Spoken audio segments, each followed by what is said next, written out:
It was more or less business as usual at Hong Kong Airport on Wednesday, following a dramatic night inside one of the world's busiest transport hubs. Hundreds of international flights were delayed after protesters occupied parts of the main terminal, leaving many travellers with little choice but to camp out at the airport overnight. We're the ones caught in the middle of the sandwich. And, you know, I'm already 2 days late getting to where I got to be. There was no security at all, and the airport authority, I don't know what were they doing. They have taken money for the taxes of the tickets, so they were responsible for the security of the passengers. But it was nothing. A court order kept most protesters out of the airport on Wednesday amid heightened security. What had begun as a sit-in on Tuesday as part of what some are calling a wider push for democracy in the city erupted into fighting when riot police arrived on the scene.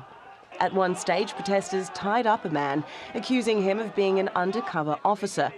He turned out to be a reporter for Chinese state media outlet The Global Times.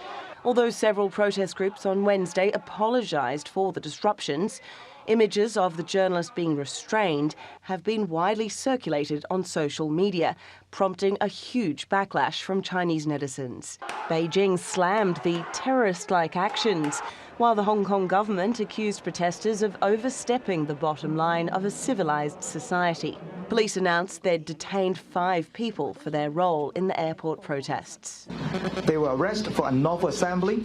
2 of the males were also arrested for assaulting a police officer and possession of offensive weapon. More than 600 people have been detained since the latest protests began in June over an extradition bill that would see suspects sent to mainland China for prosecution.